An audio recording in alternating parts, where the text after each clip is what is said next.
Sore hari ini kita akan merenungkan tentang dihormati itu menyenangkan.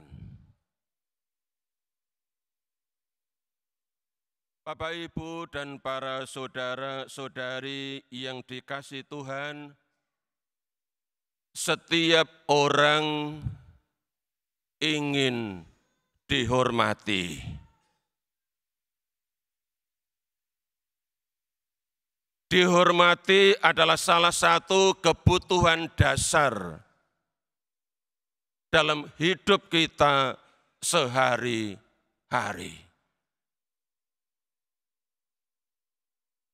Atau adakah di antara Bapak, Ibu, saudara-saudari yang tidak ingin dan merasa tidak perlu dihormati siapapun itu? Ada? Enggak ada. Berarti benar ya, bahwa setiap orang ingin dihormati. Contoh, kalau ada seorang muda lewat di depan orang tua, lalu dia merunduk sambil berjalan, membungkuk sambil berjalan, dan bilang, "Permisi Om, numpang lewat." Om itu, meski tidak kenal siapa anak muda itu, ia senang karena merasa dihormati.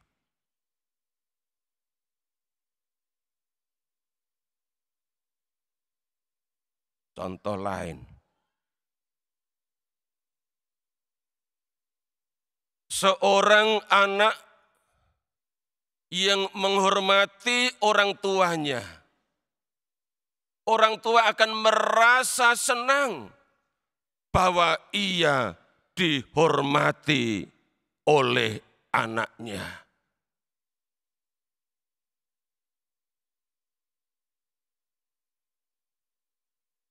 Ada anak-anak muda yang menghormati orang tua di sini? Tolong Bapak Ibu cek sendiri, apakah anak-anak Bapak Ibu itu menghormati orang tua? Apakah Bapak Ibu dihormati oleh anak? Atau mungkin dihormati anak itu biasa, tetapi menyenangkan.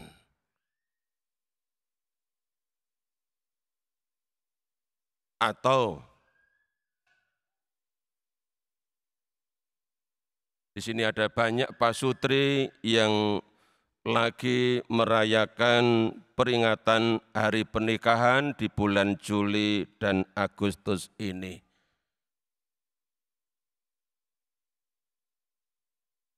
Saya tanya kepada para bapak, para suami, apakah bapak-bapak selama pernikahan sampai sore ini merasa dihormati istri?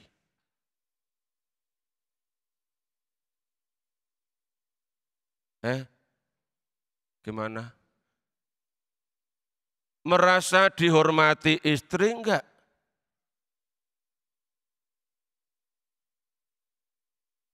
Sekarang saya tanya dibalik, ya, saya tanya kepada para ibu, para istri.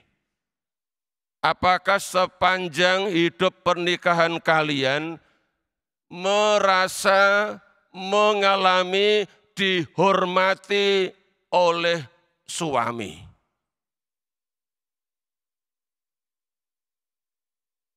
Dihormatinya setiap hari atau kadang-kadang? Atau hanya pas ulang tahun?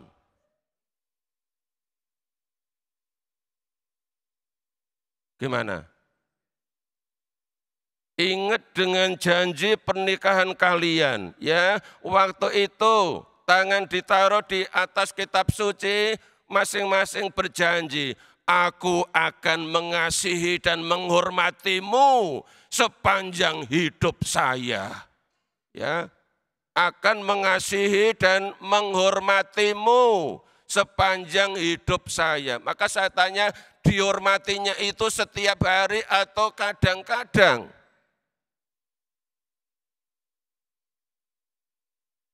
Kalau dihormati setiap hari, itu biasa, tetapi menyenangkan. Tetapi kalau dihormatinya itu kadang-kadang, itu luar biasa. Ya, luar biasa dan bukan hanya menyenangkan, membahagiakan. Maka penting ya menghormati pasangan hidup. Suami menghormati istri, istri menghormati suami, anak menghormati orang tua, anak menghormati mertua. Mertua menghormati menantu, orang tua menghormati cucu. Ya, saling menghormati itu menyenangkan dan bahkan membahagiakan. Ada banyak cara menaruh hormat kepada orang lain dan cara menaruh hormat kepada orang lain itu bisa membawa kebahagiaan. Seperti yang kita dengar dari bacaan Injil tadi.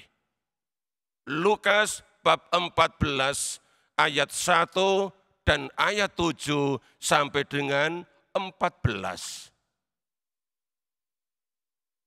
Lewat sebuah perumpamaan, Yesus katakan bahwa pelayanan kepada orang-orang kecil yang disebut orang miskin, orang cacat, orang lumpuh, orang buta. Itu menjadi sebuah pelayanan yang menyenangkan, yang membahagiakan.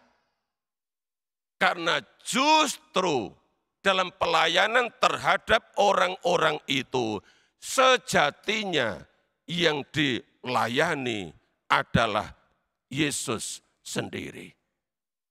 Perhatikan tadi dalam Injil Lukas bab 14 ayat 13 dan 14. Tetapi apabila engkau mengadakan perjamuan, undanglah orang-orang miskin, cacat, lumpuh, dan buta. Lalu kalimat berikutnya, engkau akan berbahagia karena mereka tidak mempunyai apa-apa untuk membalas engkau. Lalu ayat 14 dikatakan, sebab engkau akan mendapat balasannya.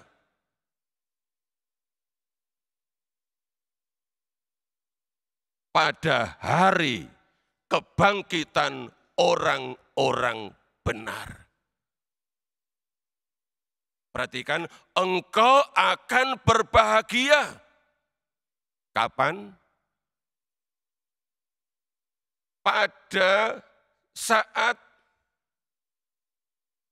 kebangkitan, hari kebangkitan orang-orang benar. Siapa yang membalas Bapak Ibu? Siapa yang akan membalas? Balasan itu dalam bentuk apa?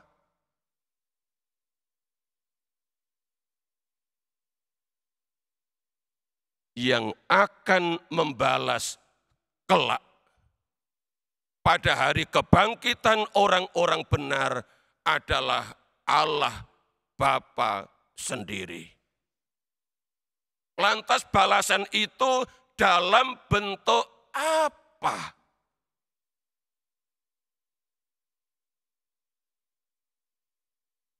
jika di dunia ini mengundang orang untuk makan bersama, mengundang mereka yang tidak bisa memberi balasan. Balasan itu dalam bentuk dihormati oleh Bapa di surga. Inilah yang dikatakan oleh Yesus dalam Injil Yohanes bab 12.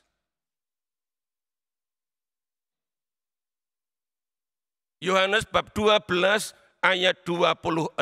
Yesus katakan begini. Barang siapa melayani aku, ia akan dihormati Bapa.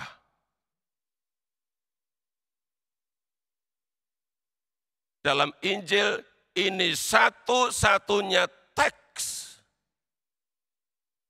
yang secara eksplisit Yesus katakan, barang siapa melayani aku, ia akan dihormati Bapa. Kalau kita membaca Injil Matius bab 25, Yesus itu mengidentikan diri, menyamakan diri dengan orang-orang kecil yang tidak punya rumah, yang tidak punya makanan, yang tidak punya minuman, yang tidak punya tempat untuk menumpang, yang sakit, yang dipenjara. Itu bahasa lain dari yang dalam Injil tadi disebut orang miskin, cacat, lumpuh, dan buta. Dalam diri mereka itu Yesus hadir. Maka melayani mereka sama halnya dengan melayani Yesus. Maka upahnya, ganjarannya bukan di dunia ini, tetapi kelak setelah kematian. Pada hari kebangkitan orang-orang benar, Allah akan memberikan balasannya. Masing-masing dihormati oleh Bapa. Karena di dunia ini telah menaruh rasa hormat terhadap sesama yang notabene adalah orang-orang kecil. Yang tidak bisa membalas jasa orang lain. Oleh karena itu Bapak Ibu, saudara-saudari, kalau kita ingin dihormati, jangan puas hanya dihormati oleh sesama manusia. Oleh teman, rekan kerja, rekan bisnis, oleh anak, oleh orang tua, oleh suami, oleh istri. Bahwa mereka menghormati, itu kita senang. Tetapi dihormati dalam arti yang terdalam, kita alami dari Bapa. Seperti yang Yesus katakan dan saya kutip Yohanes 12 ayat 26. Barang siapa melayani aku, ia akan dihormati Bapa. Maka mari selagi kita masih diberi kesempatan untuk hidup, untuk sehat,